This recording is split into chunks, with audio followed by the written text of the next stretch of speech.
মিরপুরের home of cricket, এখানে কত কিছুই না আমরা দেখেছি। বাংলাদেশ ক্রিকেটের উত্থান পতন, সাফল্য ব্যর্থতা, কত কিছু দেখেছি। তবে আমরা একটা বিষয় এখন মিস করছি, মানে একটা বিষয় বাংলাদেশ ক্রিকেটে নেই।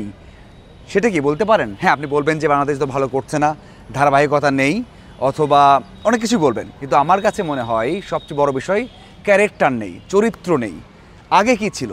সাকিব ছিল, তামিম ছিল, মাশরাফি ছিল, অথবা মুশফিক মাহমুদুল্লাহ ছিল, নাসির ছিল, যারা বাংলাদেশ ক্রিকেটটাকে ব্র্যান্ড হিসেবে তৈরি করেছিলেন। তার আগেও ছিলেন, কিন্তু তাদের কাছ থেকে বাংলাদেশ ক্রিকেট অনেক কিছুই পেয়েছে। এই যে এখন টিভি শর্ত বিক্রি হয় না, এই যে এখন স্পন্সর পাওয়া যায় না, কত কিছু সমস্যার সম্মুখীন হতে হচ্ছে। তার অন্যতম কারণ হচ্ছে যে ক্যারেক্টার নেই। বাংলাদেশ ক্রিকেটে কিছু ক্যারেক্টার দরকার। বিসিবি এই ক্যারেক্টার তৈরিতে কী করছে? একটা বিষয় তো করতে হয়, কাউকে প্রমোট করতে হয়, তাই না? সেই কাজটা আমার মনে হয় যে ভালোভাবেই শুরু করেছে বিসিবি। কারণ আমার পেছনে দেখতে পাচ্ছেন লিটন দাসের বিশাল বড় একটা ছবি। এর আগে আমরা এমন ছবি দেখেছি কার? হয়তো আপনি বলবেন, নিশ্চিতভাবেই বলবেন যে সাকিব, তামিম, মাশরাফি, মুশফিক মাহমুদুল্লাহ, অথবা অন্য কারো। সেটা শুধুমাত্র মিরপুরে নয়, আমরা অনেক জায়গাতেই দেখেছি। সারা ওয়ার্ল্ডে যখন টুর্নামেন্ট হয়েছে, ম্যাচ হয়েছে, সিরিজ হয়েছে, ইভেন ইন্ডিয়াতেও, তখন আমরা দেখেছি যে এইভাবেই কিন্তু ব্র্যান্ডিং করতে বাংলাদেশের বড় বড় তারকাদের নিয়ে।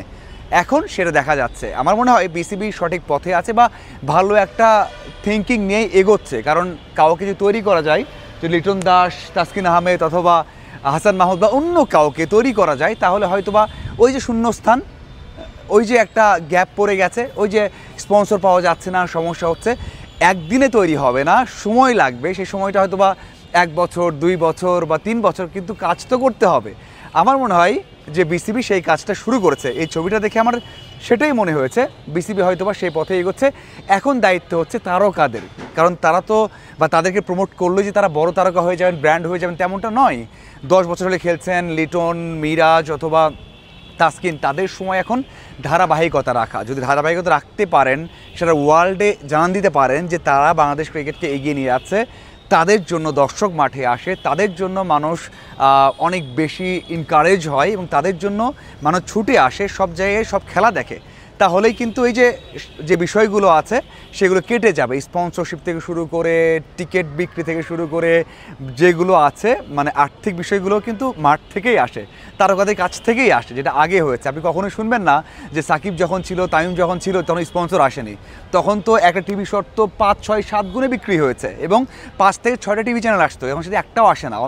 উল্টো যে টাকা দেওয়া থাকে তার থেকে কম টাকায় বিক্রি হয়, সেটা তৈরি করতে হবে। বিসিবিও জানিয়েছে, আমি নিজে কথা বলেছি, কয়েকদিন ইন্টারভিউ করেছি, তারাও বলেছে যে এই শূন্যস্থান তৈরি করতে বা এই শূন্যস্থান পূরণ করতে অনেক সময় লাগবে, কিন্তু তারা পজিটিভভাবে এগোতে চায়। তার হচ্ছে প্রথম নিদর্শন হয়তো বা এটাই, যে লিটন দাস বা তাসকিন অথবা অন্য কাউকে আমরা পোস্টার দেখতে পাচ্ছি, এমনটা আমরা দেখতে পারবো। তবে মেইন কাজটা তারকাদের, মেইন কাজটা ওই যে ক্রিকেটারদের, তাদের ধারাবাহিকভাবে পারফর্ম করতে হবে, বেশ কটা সিরিজ জেতাতে হবে, এবং তাদের বুঝাতে হবে দর্শকদের যে বাংলাদেশ ক্রিকেটটা সঠিক পথে আছে। তাহলেই কিন্তু সেই সমস্যার সমাধান হবে।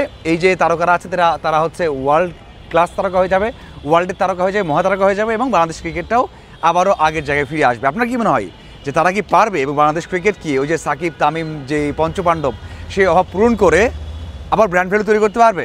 অবশ্যই কমেন্ট করে জানাবেন। ধন্যবাদ সবাইকে সাথে থাকার জন্য।